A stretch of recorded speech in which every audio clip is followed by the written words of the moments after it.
Welcome to the History Guy Podcast, a podcast dedicated to stories of lesser-known historical events told by Lance Geiger, also known as the History Guy on YouTube. I'm Josh, your host, a writer for the channel and eldest son of the History Guy.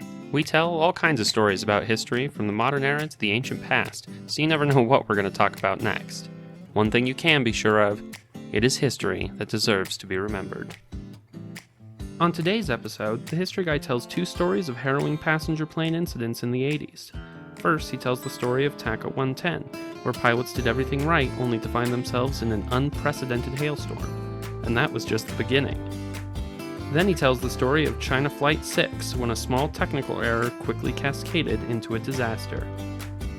Without further ado, let me introduce the History Guy.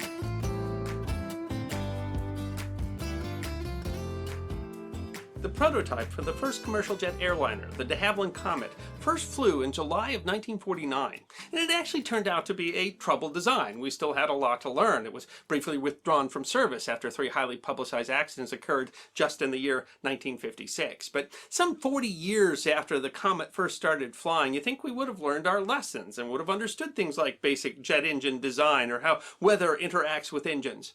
But the terrifying tale of TACA International Flight 110, May 24th of 1988, reminds us that Mother Nature still had some things to teach us about the weather and how it impacts a jet engine, and it is a story that deserves to be remembered. TACA International Airlines Flight 110 was a regularly scheduled passenger flight between San Salvador, El Salvador, to New Orleans, Louisiana, with an en route stop in Belize City, Belize. The airplane was a Boeing 737-300. The 300 model was a second-generation derivative of the venerable Boeing 737, a tested and reliable aircraft that had been in service for nearly 2 decades. In fact, this particular Boeing 737 was nearly new, having first flown in January of the same year and only having had been in service with TACA Airlines for 2 weeks. As a testament to how tested the design was, this 737 was the 1,505th to be manufactured. The plane was piloted by a veteran crew. 29-year-old Captain Carlos Dardano had amassed over 13,000 flight hours, more than 4,000 of those on the Boeing 737. Veteran First Officer Dionisio Lopez had more than 12,000 hours of flight time. And in addition, a third pilot instructor Captain Arturo Soli, was in the cockpit to monitor the performance of the nearly new airplane. In short, this was a routine flight with a veteran air crew, flying a nearly new airplane but of a venerable and tested design. That's as safe as it gets. Problems with this flight simply should not have happened. The airplane, with 38 passengers and a crew of 7 on board, departed as scheduled from Belize City, and the flight was uneventful until descent into New Orleans from 35,000 feet. During the descent from 35,000 feet, the aircraft encountered severe weather. Very severe weather. The plane had, in fact, encountered an area of intense rainfall followed by 30 seconds of heavy hail. The storm intensity, stated in terms of liquid water content, was estimated to be 25 to 30 grams per cubic meter, which equates to rainfall at a rate of approximately 30 inches per hour. That should not have happened. The aircraft, like most all modern jet transports, was equipped with weather radar that displays information regarding the intensity of weather in the vicinity of the airplane. Weather radar is intended to provide the pilots with a depiction of weather in front of the plane, and may influence flight path decisions if the weather in front of the airplane is sufficiently intense. This radar looks very much like the radar that you see in the evening news, with green areas showing lighter precipitation, with yellow and red areas showing more moderate or severe precipitation. The veteran crew, seeing light to moderate weather in their path, adjusted their flight approach to go between the more severe weather, choosing an air approach that brought them on a due east approach to New Orleans. The pilots had done everything right and had used their radar to avoid exactly the weather they encountered. So why had they hit such severe weather? It might be that the thunderstorm developed quickly, a phenomenon called a rapidly growing thunderstorm. But it also might have been something called radar shadow. On the weather radar screen, areas where no precipitation is seen by the radar are displayed as black, or the same color as the display background. However, when displaying extreme precipitation levels, the radar may display the highest intensities, that is, worse than red, as clear on the radar screen. That is commonly known as radar shadow, and is a result of attenuation of the radar signal. In other words, it is possible for the worst weather to appear on the radar screen as the best weather. As they encountered the severe rain and hail at about 16,500 feet, the pilot radioed New Orleans Aircraft Control, declaring an emergency. Both engines had flamed out. That means that the approximately 140,000-pound jet aircraft had suddenly become an unpowered glider, and the pilots were flying by dead sticking. The term is dated, and it's not referring to the flight controls, but to the period of propeller-driven aircraft where a loss of power would turn the propeller into nothing more than a dead stick. Trying to dead stick landing with a passenger airliner can be described as not ideal. Moreover, it should not have happened. The engine stalled due to something called a flameout, and that has to do with the basic idea of a jet engine. Every internal combustion engine has a combustion chamber, the place where the fuel-air mix is burned. A jet engine basically includes a rotating air compressor powered by a turbine, with the leftover power providing thrust via a propelling nozzle. The process is known as the Brayton thermodynamic cycle. In short, the burning gases in the combustion chamber rush to the open back of the engine at high speed, providing thrust. Lose ignition, and you lose thrust. The engine on TACA International Flight 110 had ingested so much water that the flame in the combustion chamber had been doused. But that still should not have happened. The risk of water causing a flameout was understood at the time, and so the U.S. Federal Aviation Authority had established a water ingestion certification procedure for all jet engine designs. Manufacturers reportedly tested their engines by shooting them with a fire hose. The rain that TACA Flight 110 encountered was supposedly well within these certification standards. Moreover, knowing the threat of weather, the pilots had taken appropriate precautions, switching the engine to continuous ignition and activating the engine anti-icing system. And yet both engines still had flameouts. Why? It all has to do with hail. According to the National Transportation Safety Board, prior to TACA Flight 110, the risk of hail was seen to be from the hail causing damage to engine components, essentially acting like a foreign object hitting the engine. Hail was not considered for its effect on engine operation. Jet engine fan designs were built with the idea of preventing water ingestion because the turbine fan blades centrifuged water away from the engine core. It was assumed that hail would work pretty much the same as water. But testing after the accident determined that it doesn't. In fact, hail follows a much more ballistic path that, at the right airspeed and turbine speeds, allows the hail to shoot straight into the engine core. In fact, the FAA realized, at some fan speeds and aircraft airspeed combinations, ingestion into the core is greatly increased, as hail misses the fan blades and goes directly into the core, something commonly called the Venetian blind effect. Standards designed to prevent water from entering the engine failed because of the combination of airspeed, turbine speed, and hail. But even a double engine flameout should not be catastrophic because an engine that is flamed out can be restarted just by the wind blowing through the engine turning the turbine, something called a windmill restart. And even if you don't have enough airspeed to do a windmill restart, you can fire up the engine's starter motors and restart the engine that way. Just the previous year, an Air Europe 737 descending through rain and hail over Greece had also suffered a double flameout, but the crew managed to restart the engines and land without trouble.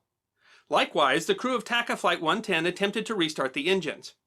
When the windmill restart failed, they were able to get the turbine spinning using the starter motor, but the engines could not get to idle speed and were not producing thrust. There was still too much water in the engines. As the FAA explains, once the engine fails, it cannot be restarted until the water-to-air ratio decreases to a point where the fuel-to-air ratio can once again maintain combustion. Now the situation was desperate. The plane was without power, and low altitude and turbulence from the storm gave them a limited glide ratio. Air traffic control quickly came up with options, including Lakefront Airport, whose runway was minimally sufficient, and U.S. Interstate 10, which has 1 straight mile for every 5 miles of highway. Unable to make it to either of these, the pilots opted for a vector to Lake Pontchartrain, attempting a dangerous dead-stick water ditching. New Orleans Air Traffic Control lost the transponder signal as the aircraft reached 1,600 feet. They assumed the aircraft had crashed and quickly dispatched a Coast Guard helicopter from Naval Air Station Joint Reserve Base New Orleans, assuming that the water rescue would be critical. What those helicopters found, frankly, should not have happened. TACA Flight 110 was parked on a narrow, muddy New Orleans levee, right next to NASA's Michoud Assembly Facility.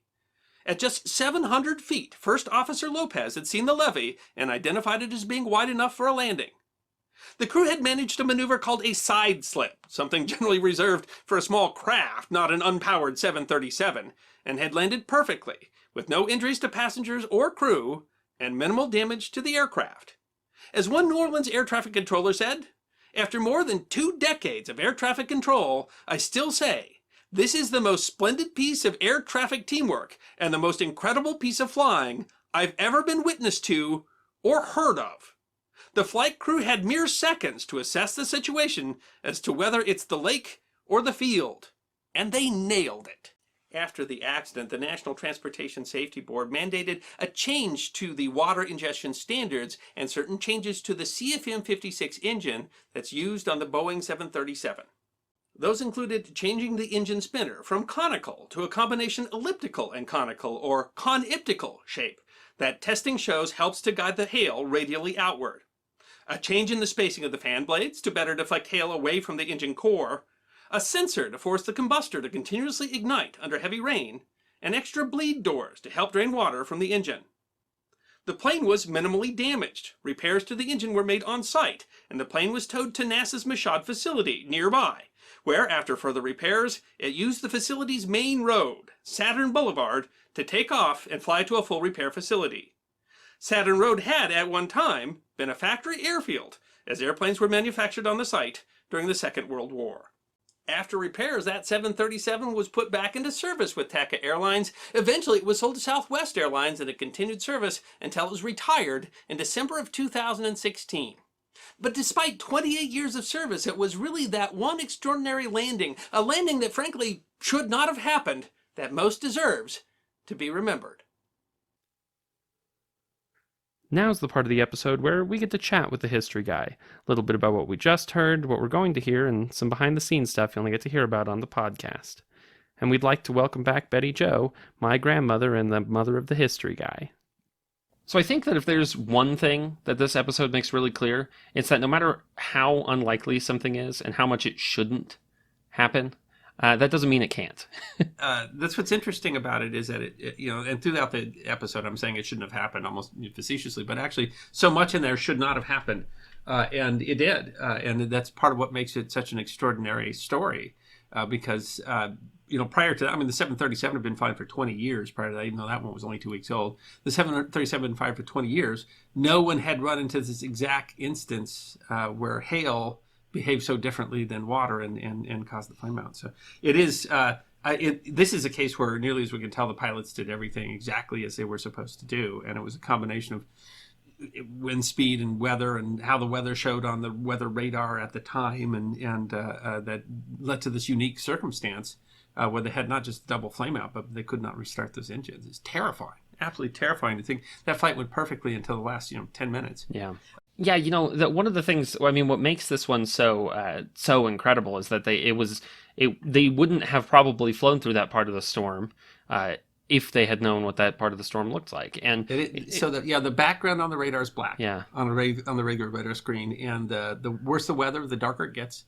And so there's a spot where it looks like no weather can actually be the worst weather. Yeah. So it's not really clear if that was just a storm that rose very, very quickly, or if the radar completely lied to them about how bad the weather was when they flew into it. And again, they've been flying 737s for 2 decades and not quite run into the same sort of problem. So, that itself was a unique. But it sounds like, the pilots were doing the right thing and were aiming for the spot to get through the weather, and they ended up running into this. If you look at the nose of the aircraft, it's astounding how much hail they ran into. Yeah. Hey, you think of that. I think of when you get hail on your car and how loud it can be, and I wonder what it was like in that plane when you hit that hail in the rain like that. Something that they. I would never be prepared for that. But the plane held together through it, and of course, it was supposedly rated to get through almost everything that it did. It just was that. Yes. They hadn't tested that. They redesigned engines because of it. So one of the things I don't mention in the episode is because there's always so much time in an episode. I didn't mention the pilot, Carlos Dardano. He was a legend, an absolute legend. Of course, doing amazing work here. But he was actually blind in one eye. He was flying commercial flight out of El Salvador. And a bullet came through, and he was blinded in one eye, and he managed to go through all the requirements it would take to recertify as a pilot, and then he flew this TACA flight. He continued through, and at some point, the Dardano family saw this episode and sent a very nice thank you. I sent a message saying that thank you for, because he's the man's a hero. I mean, really. God. I mean, in that this is this pilot who took. I mean, the best case scenario was that they were going to fly into that they were going to land on the river, which would be very dangerous, and instead they managed this landing. That these. We have talk about a lot of airplane accidents on the History Guys. It's just one of the pieces of history that we talk about. But it's always, it's really interesting to tell these ones where it just looks so bad and everybody comes out okay. I mean, they managed to do it. I hope I'm not spoiling the episode for everybody, because you're in the middle of this episode going, oh my God, I'm going to make it. What's going on here? The engine stall. That's okay. You can just restart engines. No, they won't restart. No, they won't do that.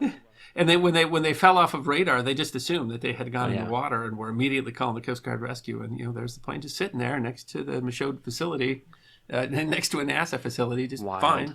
Well, I love the fact it says that it was parked. Yeah, it was just parked. Yeah, just got off the plane. Very hardly any damage to it. Yeah, I think I've had worse landings at airports. So. Yeah, and it's true that the pilot is a hero, because I mean, my goodness, talk about something that would be difficult to be prepared for, and and at the point that you're like, try this, you're like, okay, there's a system for this, we do this, and then and it just keeps going wrong. But also I mean, you get a very good idea that we design these planes to be as safe as possible. Mm-hmm. And even though there was so much water, the jet engines have been tested for that. Yeah, and so they would shoot fire hoses into the things. So it was, and then you run into this unique condition where if you've got the right airspeed and the right turbine speed and the right amount of hail, that the hail goes straight through and ignores the effect to this fans. So I mean, it pulls them out, right? Yeah, so, it doesn't get centrifuged to the centrifuge. To the the centrifugal effect, and then you just end up with a bucket of ice in the middle of your combustion chamber. And they had to completely redesign engines because of this. So it is through some of the comments. I've never flown TACA, but through some of the comments, there are people who at least were arguing that TACA does not have the best safety record. But in this case, I mean, these pilots were incredibly experienced pilots, and what they did was an extraordinary. Piloting, a bit of piloting, and you have to wonder how many pilots actually would have necessarily been prepared to handle it in the same way that they did. But it is, you've got an airframe that's got 20 years of service behind it. It's proven to be a very solid and safe airplane, and you have an airplane itself that's less than a year old, and so it's hard to have a safer condition than having.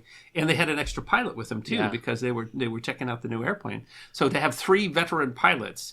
In a new aircraft of a venerable design, I mean that's as safe as it gets, and yet they had to they wound up sitting on top of a levee in New Orleans. You wonder, there's so many different variables that if they had gone just a little differently, this could have been a very serious tragedy. And it seems like so many things came together for it to exactly go wrong, but in some ways, so many things came together for it to go exactly right as well. You pop out from beneath these clouds, and you're looking at the water, and the co-pilot says, "I think we can land on that levee there." What are the odds of that? Well, and then they do very extraordinary maneuver, a side slip. In an unpowered 737, they somehow get onto that landing track with 10 seconds to make that decision. So and it's a hard maneuver. We've talked about that maneuver in some other episodes. I think they did a side slip in the Gimli glider.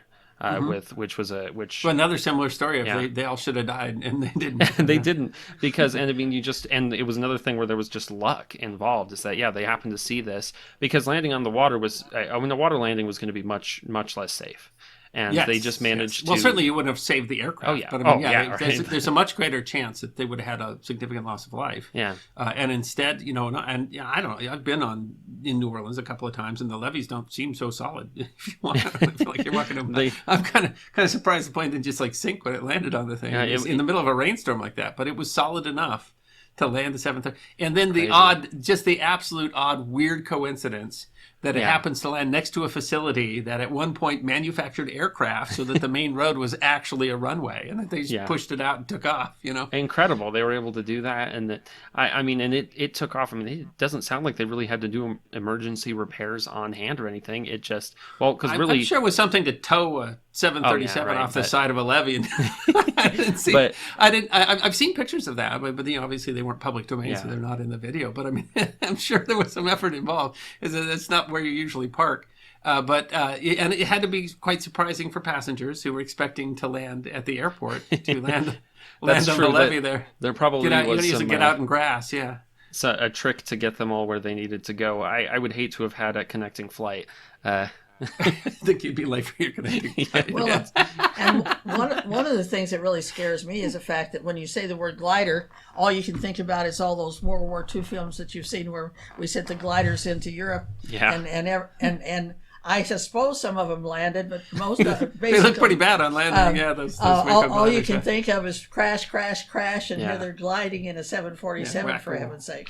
Yeah, and you find out that planes, well, they're hard to glide because they're bigger and heavier than. they weigh There's a a lot, reason yeah. why we don't call those gliders. But as long as it's a plane, I guess it can glide at least somewhat. It is. And a the Gimli story one there, too. glided for a while. I flew. I used to live down in Arizona, so I flew Southwest 737s for you. I think that there's a good chance I was on that airplane at some point because I went and served 20 years down in with Southwest down in the Southwest there. I've been on so many Southwest 737s. I think I've been on all of them. So I wonder now because I had no idea at the time if you were rode on that historical- aircraft. Just extraordinary that it could have that happen. I could lose both engines, have to crash land on a levee, and then just serve another 20 years of service and still Uneventfully. fly around. Yeah, but they literally redesigned how they did the nose cone, how they spaced the blades that are inside the turbine, and they added just like little doors that can drain water out, and everything Amazing. that they did was because we had no idea that the ice would come straight through like it did. And this is, it makes me, it kind of reminds me, in when you're designing like a video game, if you're designing a very large video game, you test it, like you test it and test it and test it and test it. And then as soon as you let it out into the world, there's like a million bugs that people find. And because you didn't expect people to do Making YouTube videos is the same thing, but that's Right? true. Yeah. So it's like with the plane, they tested it, they prepared for all these various things, but you can't prepare. There's always going to be some kind of incredibly specific event that you didn't think of, and that's what this is. And I think it speaks really quite well to how we build planes and how hard we work to make them It safe. does, that yeah. it altered so much because, of course, this was a kind of plane that had been flying for 20 years without running into this particular yeah. kind of incident. Right, newer planes are more fly-by-wire. I don't know that the pilots would be as easily able to take control as they are now. I'm not a pilot. But we hear that sometimes when we make these episodes. They're saying, pilots aren't trained to do that anymore. I don't know. We still, airline crashes are still very, very rare, and death in commercial airlines is extremely rare. And this would have been a terrible tragedy. Of course, it had it right. But it's largely. You can find some YouTube videos on it, but it's largely forgotten because they didn't. And that's sometimes it's good to be forgotten history because this is much it more wasn't remembered. If you crashed your airplane into the NASA facility, I think that it would still be more remembered than if you just landed it next door. But these were all people who went on to live their lives thanks to someone who was able to think fast and land a plane when they had to, and that's it's incredible. It truly is. That's the kind of stuff that it does sometimes get forgotten, and I'm glad that we're able to tell these stories too, along with the very many stories that we tell that don't necessarily end as happily. The ending isn't quite as good. Yeah. But you just have to imagine, and I don't know how much the passengers really recognized until they figure out they were landing in the grass. But in that cockpit, that's a very thrilling story. That was crazy. Because the whole thing that the episode talks about takes course over a matter of just a few minutes. Yeah, at the very end, at the very end of the flight. End of the flight, suddenly none of your engines are working. They're giving you vectors to airports you cannot possibly reach. Yeah. You're waiting to come out of the worst storm you've ever been in. Your engines won't restart, and you pop out of the clouds and have to decide whether you're going to land on the left or the right. And that, I imagine they remember it. Yes, right. And I don't know. I wonder how much certainly there had to be some kind of turbulence when you hit metric tons of hail, but I do wonder how much. Well, there had to be because that photograph of the nose of the yeah. plane, where it just had beaten all the paint off the nose of the plane. I've never seen anything like that. Dented up, even. And that does give you a good idea of how strong the aircraft aluminum is too, and didn't knock out the windows or anything like that. Yeah, that's interesting because we were flying to meet Josh in Wyoming, and a plane drove by and kicked up a rock and knocked out the windshield of our aircraft, and we had to get a new airplane. True story. That really happened. Somehow somehow that TACA flight flew through that hail. It was just and all it did was beat some paint off the nose, but the windows were fine. I don't understand the difference. a few hundred there. miles an hour through the. You wonder how exactly that works out, but it is. I mean, it's just amazing, and I don't know what it's like. I don't know how much goes on, with planes. I certainly hope. I've never been on a plane that had someone announce an emergency over the intercom, which I can thank God for, and go ahead and knock on some wood as well. But I'm not sure if they had a time even to say anything on the intercom on this one. Yeah, you're busy trying to save everyone. I was on one recently where they said they were going to attempt to land in Liberal, Kansas, and Yikes. I was going, I don't like the word attempt. I'm rather hoping that It wasn't hail, it was dust, but anyway, they attempted and made it. That's well, good. I've got to in the last year. I got to do both a bulk and a go around, and I got to find out the difference between the two. And as one of the pilots said, "Well, your bingo card's full."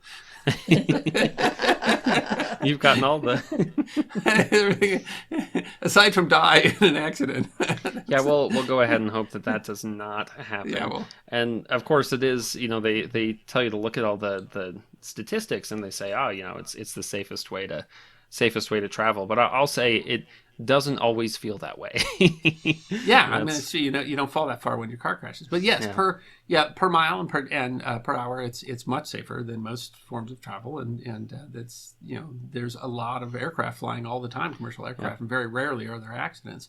But when they are there, they can be quite exciting because you're up there in the air in a huge brick, with 200 of your best friends shoved in a metal tube, plummeting through space. Then that's I mean, that's not fun. I just wrote, it's an episode that's not out yet, but I was writing on air traffic control, and one of the things that you really start to see when you look at the history of air traffic control is that we make changes usually when someone dies. Someone dies, and then they're like, oh, we need to fix this. And so it's good in this situation that no one had to die for us to decide we need to make new engines, because before that, some of the earliest planes crashed into each other just because we didn't have anyone up there saying don't do that. Yeah. Keep or making sure that if you're flying in one direction that there isn't another plane just flying straight at you. No. That's where some of the accidents occurred, and we've learned, that radar has changed and air traffic control has changed, but we have so much more flight going on now. That we have more close calls. I've heard.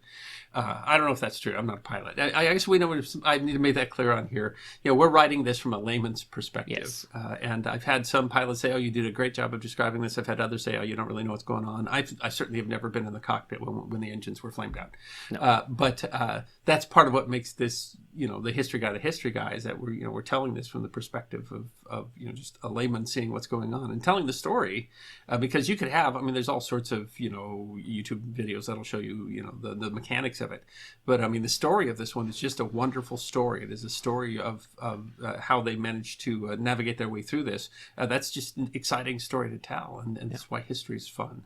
So if you're a longtime listener of the podcast, then you must like Forgotten History. And if you want us to keep kind of doing what we're doing and you enjoy our content, well, then there are some ways that you can support the History Guy and keep us making more stories on Forgotten History.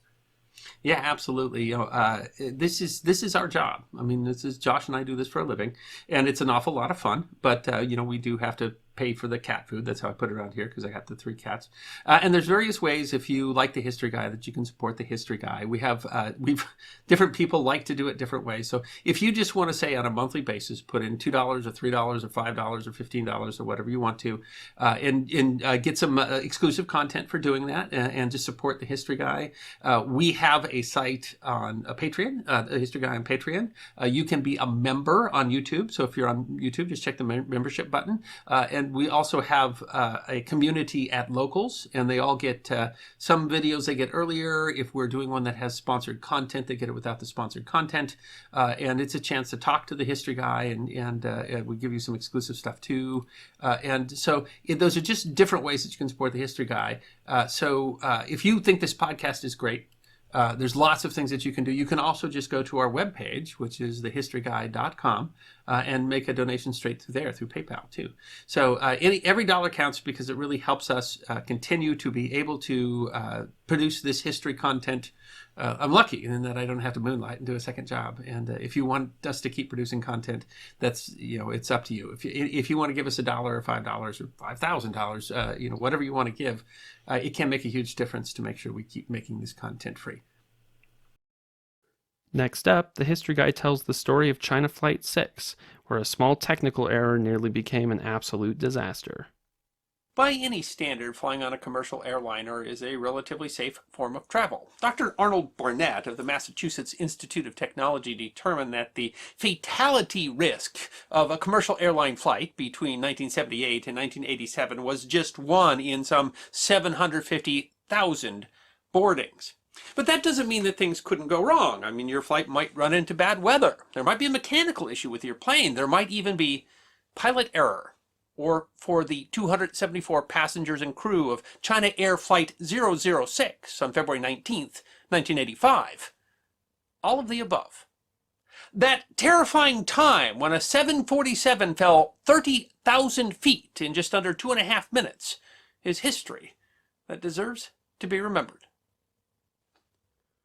The first Boeing 747 rolled off the assembly plant on September 30th, 1968. The result of a request by Pan American Airlines to create a larger jet that would reduce per-seat cost and democratize air travel. The 747 was the first design to be called a jumbo jet. 230 foot, 10 inches long, the 747 is a quad jet that is powered by 4 jet engines. The plane could accommodate as many as 550 passengers, although it is typically configured to carry 366 in what was at the time an unprecedented 10 abreast seating. The aircraft's iconic hump allowed a raised cockpit. This was with an eye towards the future of air travel. At the time, it was assumed that passenger jets would be superseded by supersonic transports, and the raised cockpit would allow an easy conversion of the 747 design to become a freighter airplane by installing a front cargo door.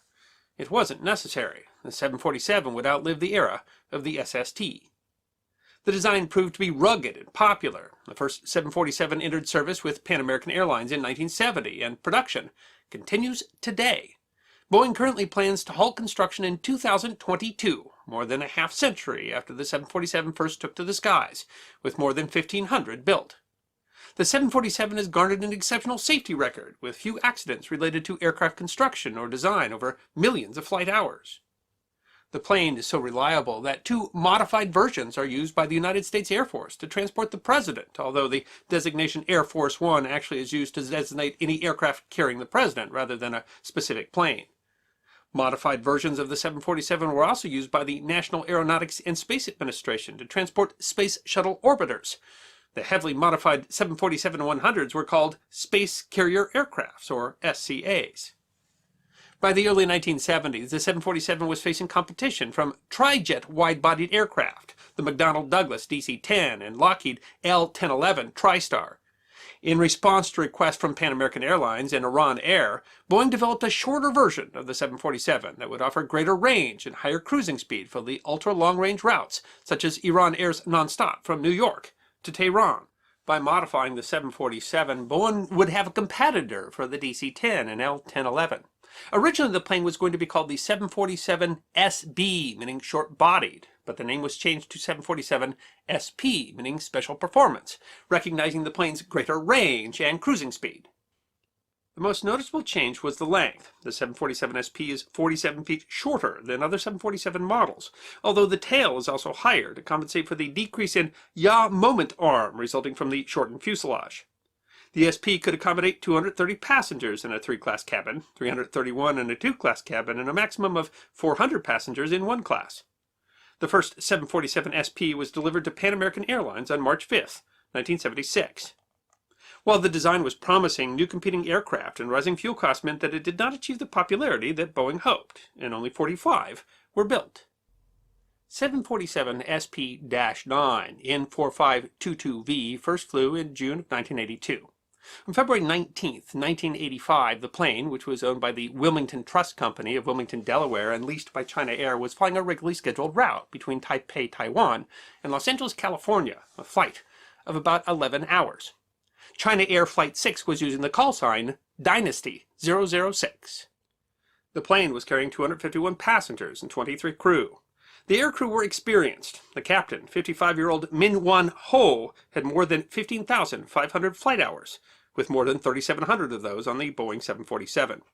First Officer Ju Yue Chang, age 53, had more than 7,700 flight hours, with more than 4,500 of those on the 747. Rounding out the crew was Flight Engineer Ko Pin Wei, age 55. Because of the length of the flight, additional crew, Relief Captain Chin Yuan Lao and Relief Flight Engineer Shi Lung Su were also aboard. The relief crew would pilot the plane during cruise flight, allowing the primary flight crew to rest. Most of the flight proceeded without incidents, and at about 10 a.m. local time off the coast of California, some 320 nautical miles northwest of San Francisco, the main crew was back at the controls. The problem started with simple turbulence. The plane was on autopilot, and as wind speeds caused the speed to fluctuate, the autopilot compensated by moving the throttles. As the airspeed slowed, the autopilot increased the throttle to maintain airspeed. As it increased, it decreased throttle. The next time it went to increase throttle, the numbers 1, 2, and 3 engines responded, but the flight engineer noticed in a gauge that the fourth engine was not increasing power. The engineer then tried manually throttling the Pratt & Whitney JT9D-78 turbofan engine. While the captain could feel nothing peculiar, the gauges continued to show that engine 4 was not responding. Flight Engineer Wei told the captain that the engine 4 had flamed out, meaning that the flame had been extinguished in the combustion chamber and would have to be restarted. The plane was at 41,000 feet, and according to the book, the maximum altitude to attempt a restart was 30,000 feet. Captain Ho ordered First Officer Chang to request a lower flight level from ground control, but also instructed Engineer Wei to attempt to restart the engine anyway. The restart failed. The crew had already made a critical mistake. The National Transportation Safety Board later determined that engine 4 had not flamed out. The engine had been written up before for having an occasional problem with not providing enough thrust. The problem had to do with a fuel control valve, which had worn down slightly, slowing fuel input into the engine and causing sluggish acceleration. The problem was small and should not have created a major problem. But the engine throttling to maintain airspeed had created a large issue with something called bleed air. Bleed air is pressure that is diverted from the engines and used to pressurize the cabin and power the air conditioning. While those functions are necessary, bleed air reduces airflow through the engine, thus reducing its ability to produce thrust. As the fourth engine accelerated more slowly than the other three, its bleed air valve was held open larger than the other three, and the engine, already having difficulty, took on a higher percentage of the bleed air load. The engine had not flamed out, but was rather hung. The problem likely would have been fixed immediately if Wei had followed the checklist for restart, which included closing the bleed air valves. But Wei missed a step in the checklist, and the engine remained hung.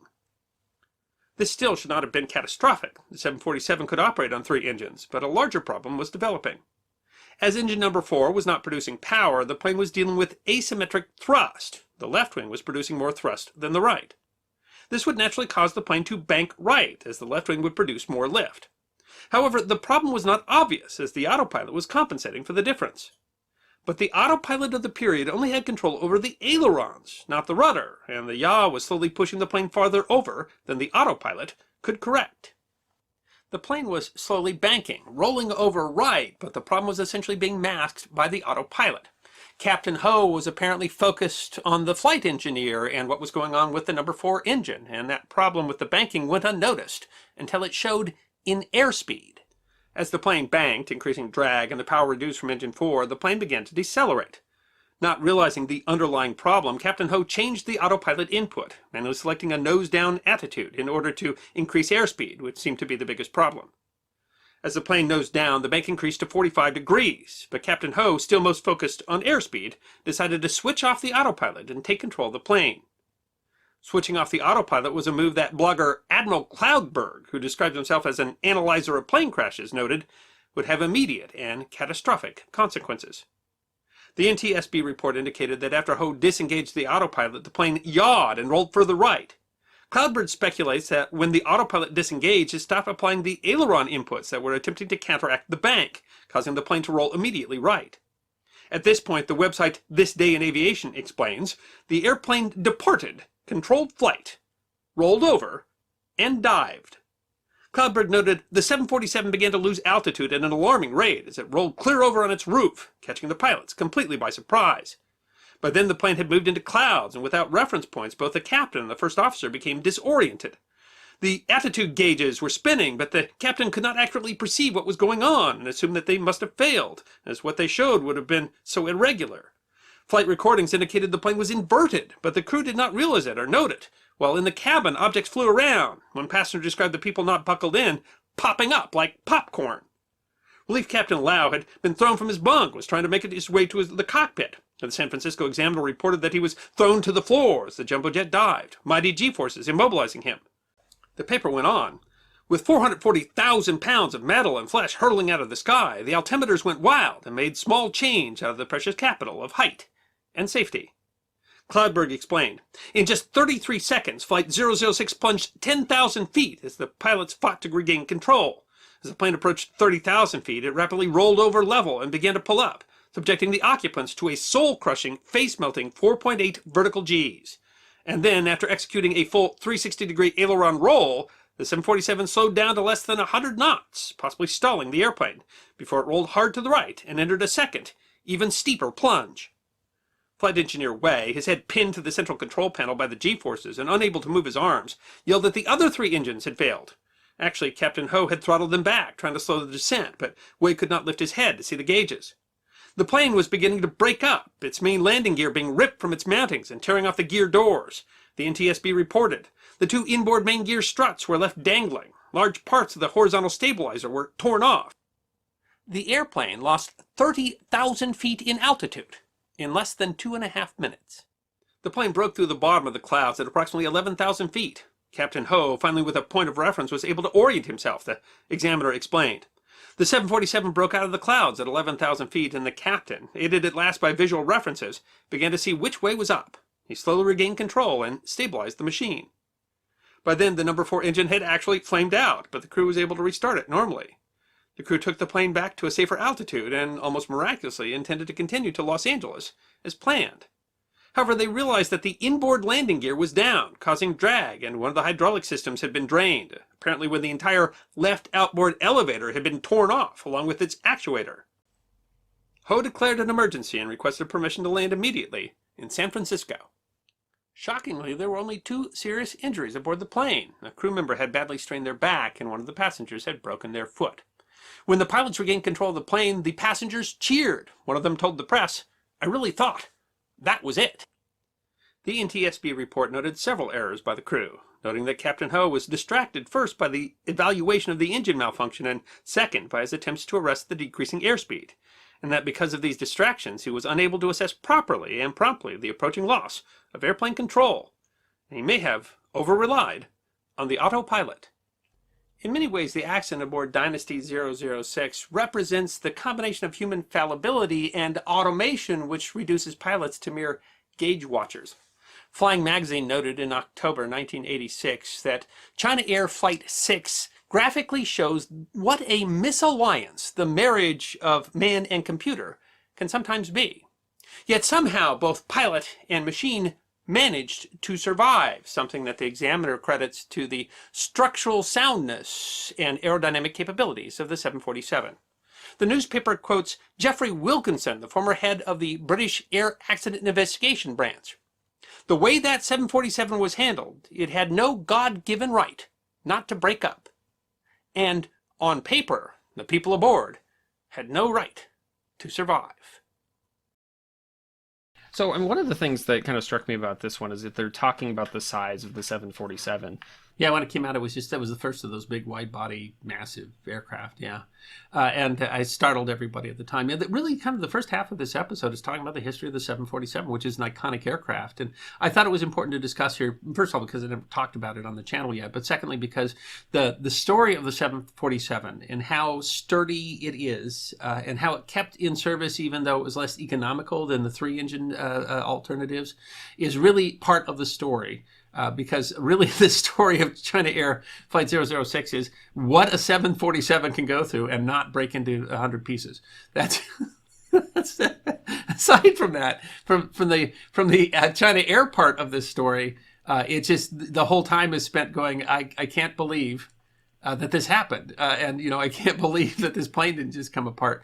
So it's an extraordinary. I didn't know that the reason that they have that big raised bump on top is because they thought supersonic transports were going to replace commercial aircraft, and so they were building that so it could be easily converted into a transport aircraft, and then it ends up serving like 4 decades. Yeah, it's amazing because I had never thought of that either. I've seen planes like that, of course, but you think even back then they were thinking, oh, it's going to be supersonic aircraft, and we don't really have traveling. Yeah, we don't want to design this whole aircraft and then have it go out of service in 10 years or 20 years because of it, and then it ends up serving for such a long time. They were produced until just last year, I think, is when they finally stopped producing the 747, even new 747s. And the story of the 747 SP, the special purpose, is an interesting story because that was kind of a new life to an old aircraft. And I think probably more people have seen the traditional 747 rather than the SP, the shorter version. They were less common, but that's the flight that was going on here. And they were absolute, bearers of aircrafts. They were very sturdy. They were very stable. They pilots said that they were a joy to fly. And certainly we'll find out that even in extreme conditions, they can tolerate a lot. It's amazing. So you really have to be impressed with it. And this one's a little bit different than the TACA flight in that the pilots, the aircrew, certainly did not do everything right. They made some really significant errors, but they still, in the end, just in extraordinary conditions, they were able to get control of that aircraft. And it's another one of those stories where you got to think everybody in the aircraft thought this was it. I mean, everybody had to be saying goodbye to praying to whatever deity they pray to and saying goodbye, and they end up landing safely. And I didn't know you could land safely on an airplane that had spun so wildly that the gear flew through the doors and came down by itself. Yeah, we talked about not wanting to be on the last flight. This one, I'm pretty sure they 100% knew that something was going on. Yes. Yeah. Well, I don't know. I don't know that the pilots had any time really to tell anybody what was going on because they were, but 30,000 feet, 2.5 minutes. What do you tell them? We're going to flip over a couple of times. Buckle your seatbelt. Hold on, barnstorming. Ding, ding. The pilot just turned on the fasten your seatbelt sign. Yeah, and they even talk about some people that some people were not buckled in and were flying around the cabin a little bit. Yeah, and it's amazing that more people weren't injured even by that alone. Yeah, and I can't imagine facing 4.5 Gs of pressure at one point, which is what they did in the middle of their 2 barrel rolls in a 747. They leveled out at such a point that it would have thrown you at 4.5 Gs. That's I would be over 800 pounds there for a couple of seconds, and I'm like, wow, I better go on a diet. Yeah, the reports, and I've read a number of these reports from aircraft accidents or aircraft incidents. And what they have a way of speaking in this bureaucratic talk that really does come off absolutely hysterical. Where they're saying, "Oh, well, it exited controlled flight." It's it sure did. It sounds like a bad thing. I don't think that's good. I don't think exiting controlled flight is a good thing. Yeah. It's amazing. Certainly one way to say it. Yeah, right? It is amazing to think that they were able to get control of that plane back. I mean... It is. It fell below 10,000 feet. They'd fallen 30,000 feet in 2.5 minutes, and that they were able to finally get a vision of the horizon and get that back in. The other thing that's just amazing here is that this was an extremely small mechanical problem. Yeah. That was magnified by the use of the autopilot and the crew being distracted by what was going on, all sorts of things. But this was an extremely small mechanical problem, caused one of the 4 engines to hang, that ended up being this dramatic, barrel rolling your 747. And, they're not really meant to be flown upside down. It's not really how they're designed. They're not sport aircraft, No. And so this is another of those examples where you think you have everything squared away, and even the smallest thing can cause something, very dramatic. And it's terrifying to when you look at it. It tore one of the vertical stabilizers or horizontal stabilizers off, the actuator off, and drained out the hydraulic fluid and pulled the wheels out. And it's when you look at that, you're like, how did the whole plane not break apart? Yeah. So the enormous amount of forces that plane was subjected to in the course of that it's mind-boggling, and there's people inside that when that's going on, and it's and they applauded when the plane got back to level flight. I think I would have too. Yeah, I don't think I've been thinking, "How'd you get me here?" I think I'm alive. Yay! Yeah, it's a miracle to think. Oh man, and it is because it is incredible how small a problem it was, and how the mistakes they made, which we're able to talk about now. And you would say we're only able to talk about it because they miraculously. The engineer missed one step on the checklist. That's all it took. And, that's, I mean, think about the plane spinning so much then that the engineer can't he's yelling based on what he's hearing because he can't look up at the dials because he's pinned to the deck from the G-forces. Terrifying. Yeah, the poor, reserve pilot in the back of the plane trying to get to the front, he can't even, and the plane starts to barrel rolls and, Yeah, that's not something that they could do easily. But I mean, you got to give it to him. He was at least trying. Despite the fact that the crew made mistakes, they said the pilot got over focused on what was going on with one engine, and so he didn't notice what was going on with the rest of the plane. That they were slowly, swinging right, and they didn't know they were slowly banking. They couldn't tell, and that it just then when it exited controlled flight, it went into a cloud bank, so that they had no idea of a horizon. I can't imagine that your plane's literally spinning and you're in your harness, but I mean, you think you'd know if you were hanging upside down. But I mean, they had no horizon that they could see, and that was literally making them not believe their gauges. They're like, that can't be possible that's going on because no one's ever barrel rolled a 747 before. It's not what it does. It can't be. Yeah, and I mean, just the numbers on this one, how quickly it flew or how quickly it dropped and things like that are just terrifying. But that takes such a presence of mind to have gone through that terrifying event. To once he got a point of reference that he got back control of that aircraft, that's just absolutely extraordinary. And at first they thought we'll just continue on to our destination. It took them a while to figure out that the plane had been so damaged that they had to declare an emergency and landed in Glacier Airport. Yeah, they I try to think of how disorienting it must have been, but between the G's and the fact that the plane has been spinning, you think of like when you're upside down because you can just kind of feel it, and how shaken up you must be after spinning. It's that there's the weight we feel down by kind of feeling where gravity's going, and when you're spinning in a plane like that, I mean, you're not going to feel gravity. Gravity's not going to be the greatest force acting on which direction is down. They talk about that, especially in smaller aircraft, where a pilot can become disoriented and not know what's up and down. But I mean, you don't think about that happening in the 747 that was starting out at 40,000 feet. And, my goodness. My goodness. That's all you can say. I mean, I'm glad I wasn't on the plane, but if I was, boy, I'd still be telling the story today. Oh my God. If anybody want to know what's an exciting story, that would be it. Yeah, I was in that airplane when I was swinging around upside down. I think that the passengers had some idea that they were flying around upside down. I think they must have had. I mean, at least at some point they knew something was definitely going very wrong. Yes. Right? You're like, okay, we seem to not be flying as level as we once were. You got. I mean, when you look at the pictures, because they have these drawings that the NTSB does, and in one of them it's just like a drawing of the plane pointing straight nose down. It's like that's not an attitude that a plane's supposed to have. Oh my gosh, just what an exciting and terrifying story, and again one that could have been this massive tragedy. Yeah. And so there's just it's such a relief at the end when the airplane just lands and they fix it up and keep flying that plane. And that ends up being, one of the big things of these two stories, is that they were incredibly terrifying for a really rather short amount of time. This is one that again happened, and most of it happened in maybe a handful of minutes. A 9-hour flight. This happened over over a period of like 5 minutes, 2.5. Only 2.5 minutes of dropping 30,000 feet. There. Yeah, that had to feel like forever, though. 2.5 minutes. If you look at your watch, 2.5 minutes is a long time, but not when you're dropping that much feet. Maybe it feels like very fast. I don't know. I absolutely terrifying. There's at least one person though that was asleep that missed the whole thing. There's at least one person on that flight who woke up and said, "What do you mean? What do you mean? I didn't feel anything. Did we hit some turbulence?"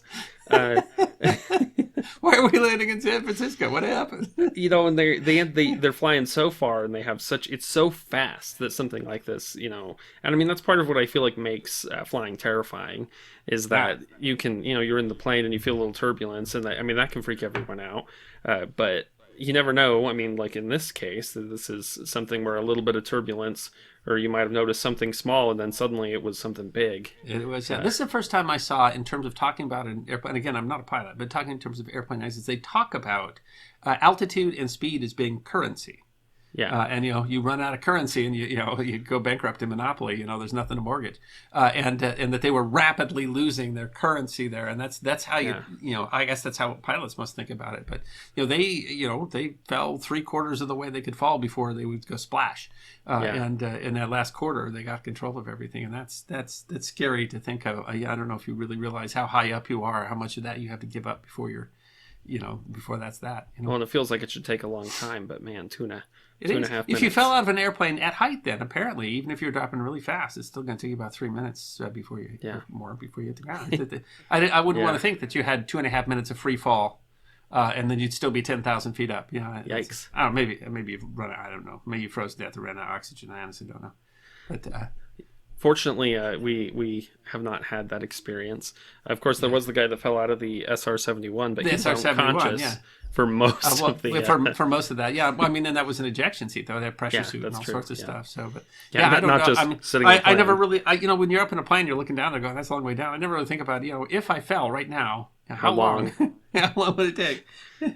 You're dropping the rock to see how deep the... You get some idea from this one. That it would be a lot. Yeah, at one point they thought they were stalling, and so they're throttling up engines, even though they're pointing nose down. And it's... Oh, my gosh. So these are certainly exciting stories. I like to talk about history for a lot of reasons. And one of the reasons is because history is just a really good story. These are both just really good stories. They are stories that are, exciting and thrilling, and they really get your pulse racing. And the cool thing about both these stories is that the reason that they are nearly forgotten history, that they're not nearly as well remembered as others, is because the outcome was good, and they would be much more remembered if the outcome was not. And so these are a lot more fun to tell. It's a lot harder to tell those stories, though we do, but it's a lot harder to tell those stories where in the end they were not able to. But these are incredible stories, and it's nice to know that that we have pilots in the front, that they're not just bus drivers, that they know what they're doing and they can do something when things go wrong. Yeah, I certainly hope if I'm ever in a situation like this that we have pilots that are as skilled and able to keep a level head despite chaos as the pilots that were flying these planes.